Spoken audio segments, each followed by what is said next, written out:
Assalamualaikum warahmatullahi wabarakatuh. Perkenalkan, nama saya Bro Derik Nisender Sorongan dari kelas C3 Manajemen. Nomor pokok mahasiswa 101200019. Di sini saya akan menjelaskan Tauhidullah atau mengesahkan Allah. Tauhidullah secara bahasa Arab merupakan bentuk masdar dari fi'il wahada yuwahidu dengan huruf H ditasyid yang artinya menjadikan sesuatu satu saja. Secara istilah syar'i, makna tauhid adalah menjadikan Allah sebagai satu-satunya sesembahan yang benar dengan segala kekhususannya.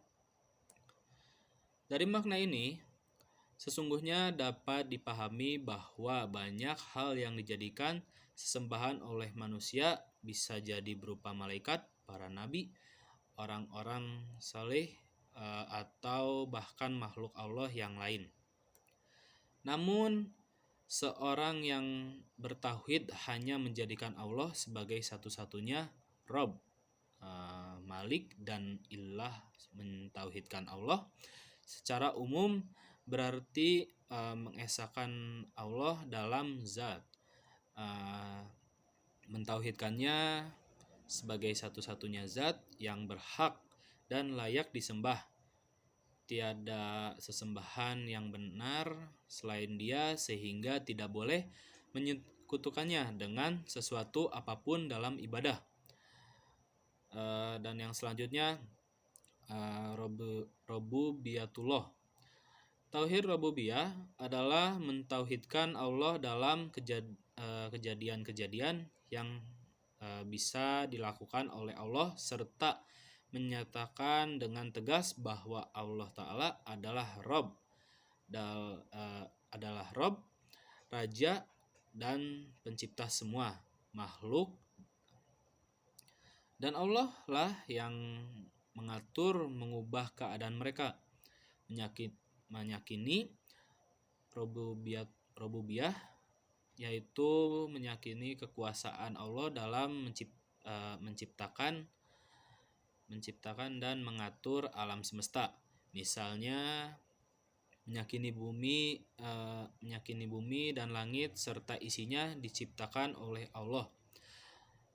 Allah lah yang memberikan rizki dan yang merajai atau memiliki.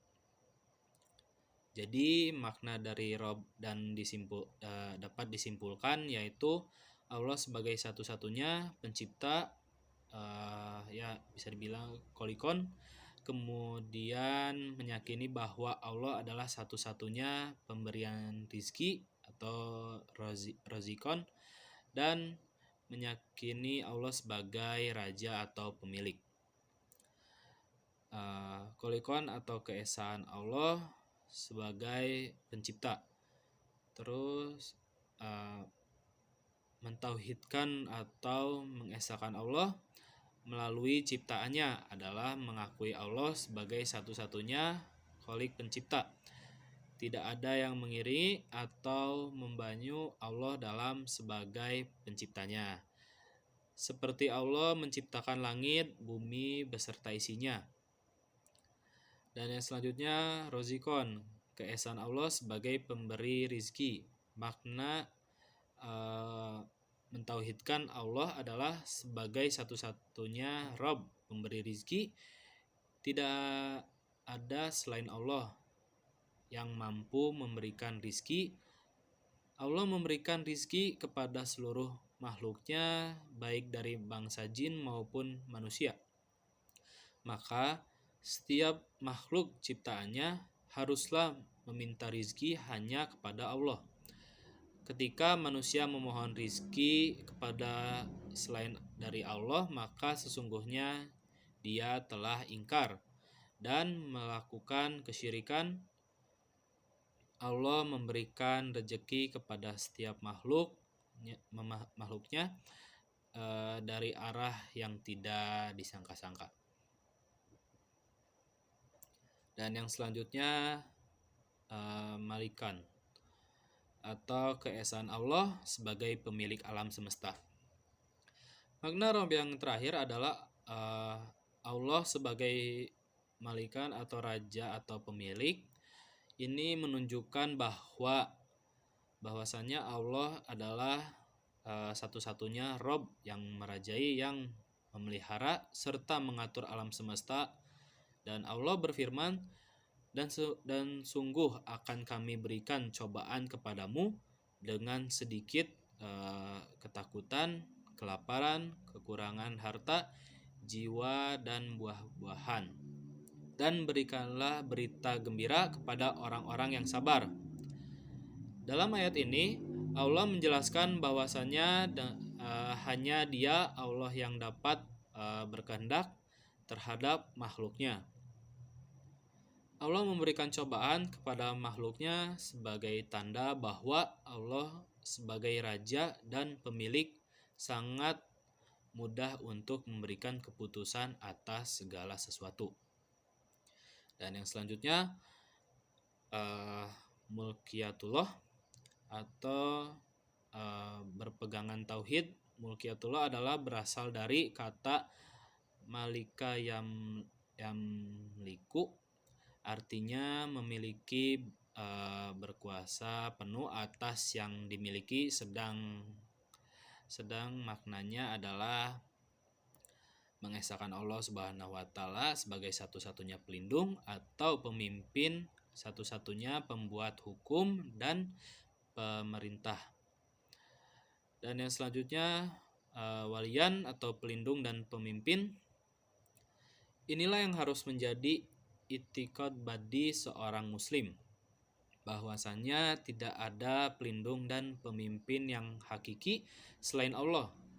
Maka ketika seorang makhluk berpaling terhadap Allah dan memilih pelindung-pelindung selain Allah, sesungguhnya dia telah menjerumuskan dirinya sendiri terhadap kesesatan yang nyata.